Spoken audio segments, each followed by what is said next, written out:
or invisible booth or translucent booth at NAMM 2025 is very curious. It's probably one of the most interesting and curious stories to come out of NAMM 2025.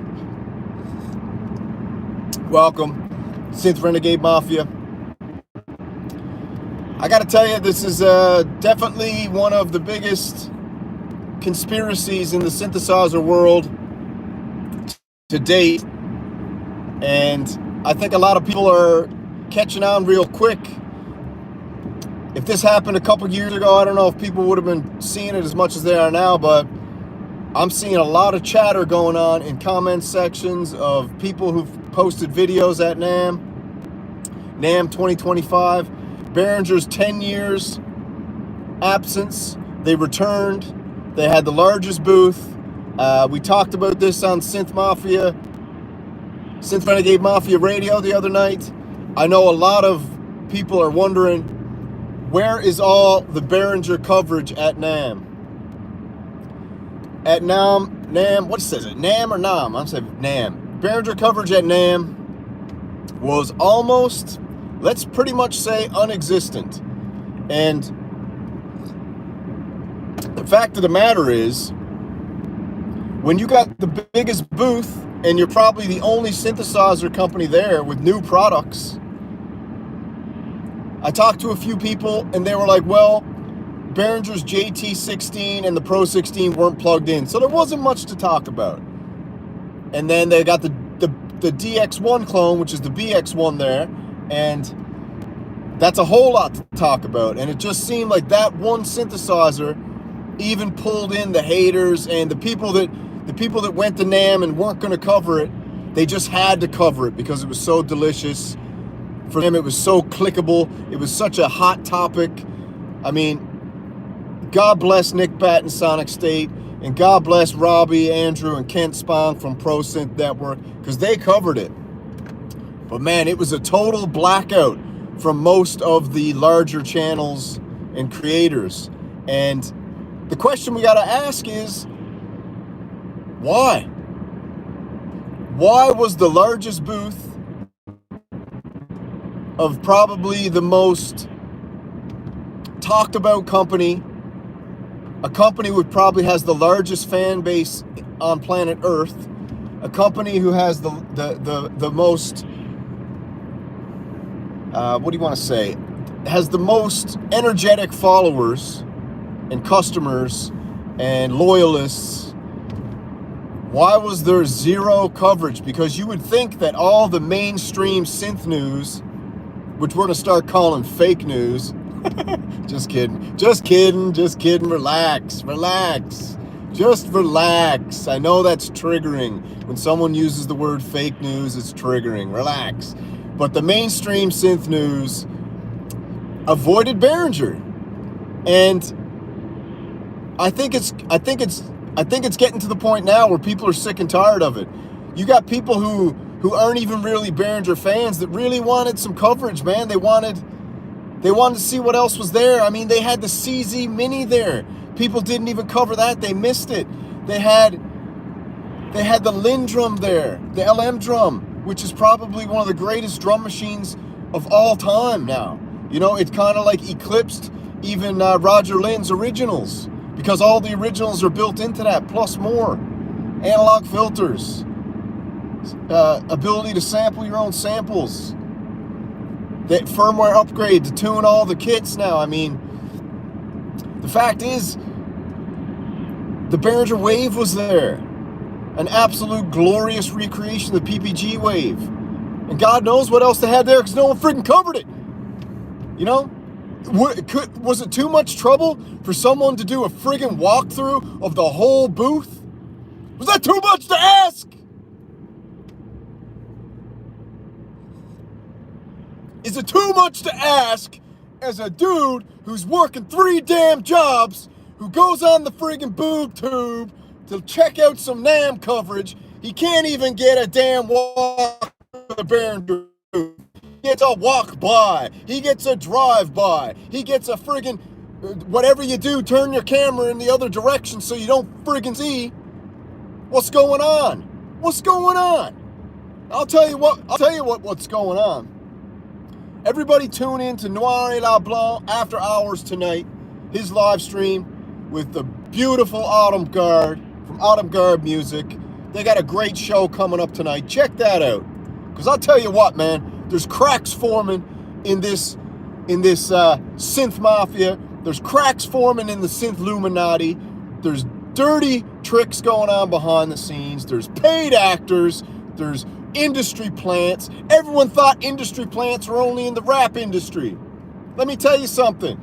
Industry plants are in every industry. And just because you got this little beautiful niche called electronic music, synthesizer music, just because you got this little niche, you think it's so pure. It ain't pure. It ain't pure. It's about as pure as old diesel fuel, man. It's been burned to a crisp. That's how pure it is. You got industry plants. You got paid actors. You got people hired as actors who are musicians to pretend that they like synthesizers to become influencers. Do you understand that? Is that starting to sink in now? Are you starting to realize it? You got a group of people, let's call them a cabal or a cartel of synthesizer elites who are pretty much controlling the whole industry. And there's even a deeper story than that, but I can't even get into that because I haven't been authorized to release that information yet. But that's coming down the pipe, don't you worry. But I'll tell you, man, it's all coming to a crux where even the most asleep synthesizer player, even the most quiet, laid back, relaxed synth dude who just wants to play his Prophet 10 Lacewood Pumpkin Spice 50th year abomination in peace isn't going to be able to hide anymore from the reality that the synthesizer community has been controlled from the top down, and they have decided a long time ago that Behringer is persona non grata, do not cover, and the only people that can cover are the people who are big enough, bad enough, and got the balls enough to say, you know what? I'm sick and tired of being told not to cover Behringer. I don't care if you guys send me synthesizers anymore. I don't care if you give me friggin' promo codes and whatever you give me, because you haven't even given me a t-shirt when I demo your gear. That's how bad it is. But you got the guys now who are like, you know what? I'm done, man. I'm on Team Behringer. I'm a Behringer bro now. I'm sick and tired of this crap. Because Behringer's putting out high quality products. Sounds amazing. Okay, crappy knobs, big deal. Go on Alibaba and buy some knobs, all right? Relax. Everyone keeps talking about Behringer's knobs. I mean, it's an obsession that's just weird to me. It's like these guys, all they got left now to talk about is how Behringer doesn't got the best knobs. It's like, is that where we are now? Is we're relegated to like everything about Behringer synthesizers are amazing now, but the knobs aren't the best. Go buy yourself a bag of knobs, will you? Give me a friggin' break. But the booth was invisible. Like I said, I woke up, I wanted to watch. I was so friggin' excited, okay? Christmas doesn't excite me. Easter doesn't excite me. Birthdays don't excite me. Valentine's Day excites me a little bit. But when Behringer is going to NAMM 2025 for the first time in 10 years, and Uli Behringer is going to be there, the king himself, okay? The great one, okay? We should call him Uli Gretzky because he is the great one. Give him a jersey with 99 on the back. When he goes there, and you got, boom, zero coverage. Because guess what? There was so little, we're going to call it zero. Because it's in between the integer of 1 and 0. So we're rounding it down to 0. There was zero coverage. Go ahead and hit that like button if you don't mind. Synth Renegade Mafia, bringing it to you hot. Served up on a platter. Okay? Bringing you that synth sushi. With some hot synth wasabi, baby. If it's too spicy, go to another channel. Because this is what you're getting here, man. You're getting the hot tamales. Okay? You're getting hot tamales on the red hot. If you know what I mean. What do you guys think, man? I've been reading all the comments. I scoured all the videos, watched another friggin' video this morning. And you know what the joke is? There's this coordinated title for the videos that are saying things like 45 best things from NAMM. I saw one this morning, 65 best things from NAMM. I was like, surely this guy is going to have some Behringer coverage. He said there's 65 things. He actually went to the effort of putting 65 things in his video. Guaranteed this guy is going to have some Behringer coverage. Guess what? Nope. 65 things. He had a friggin' patch cable in there that I don't even know what the, it looked like a friggin' Hosa patch cable.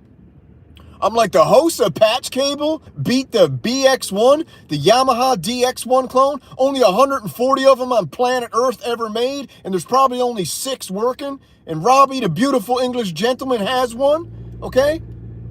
And you're gonna tell me that a damn patch cable is more interesting than a DX1 clone and a Jupiter clone and a Pro 16 clone? Are you kidding me? You gotta be joking. You got to be friggin' joking. So anyways, all these guys got together, all the little grunts and the minions of the Synth Mafia got together through a big group chat. They got a WhatsApp group chat or a Signal group chat, or maybe they're just using straight up Apple iPhones because they all hate Behringer because of their business practices, but they all use iPhones that got nets around their factories so the workers, you know, can just jump off every once in a while just to get that dopamine burst because it's so boring making iPhones. But they all got iPhones, they're in a big group chat, and they all decide together, hey, let's title our thumbnails with numbers. Let's go 45 best things, 65 best things, 10 best things, 8 best things, 100 best things. You might as well put 1,000 in there because it's almost like a slap in the face and a dirty inside joke between all these guys that they're going to say 1,000 best things from NAMM, but no Behringer. Give me a break. That's all coming to an end, man. We all know what you're up to. We all know you get together. We all know you talk. We all know you coordinate. We all know you use the same titles. We all know you kind of get your synths at the same time because we all see the Synth Mafia tsunami come when a new product's released. There's more and more to this. This rabbit hole goes so damn deep that by the time we get to the bottom of this thing, my son, there's not going to be a smidge of daylight left. It's so dark down the bottom of this thing. There's a giant rabbit down there with sharpened ivory keys for teeth, okay? Red stained velvet fur. It's dark down at the bottom of the synth rabbit hole, baby. Let me tell you that. Let me tell you that. When the curtain gets fully lifted, everybody might only buy Behringer synthesizers then for the rest of their life. Because when you find out how bad you've been getting fleeced, and you've been getting manipulated, and you've been getting lied to, when you find this out, I don't even know if you'll be able to continue going on with your everyday life, because it will be like the walls of Jericho, baby, are coming. And this is SYNTHSPIRACYs, man. This is a SYNTHSPIRACY. And you all better ask yourself real fast, why was there almost zero coverage of Behringer at NAMM 2025? Why was the greatest, the largest, the most popular, the most controversial company left out? Minus 1 or 2 people. Ask yourself that question. And if you don't believe me, go look for yourself. I gotta go to work because I gotta make some money, because I gotta buy that Lindrum, I gotta buy that DS80, I gotta buy that BX1, I gotta buy that JT16, and I gotta buy that Pro 16. And those synths don't pay for themselves for free, because I ain't getting sent nothing, baby. Because Synth Renegade Mafia pays for it ourselves. Let's go.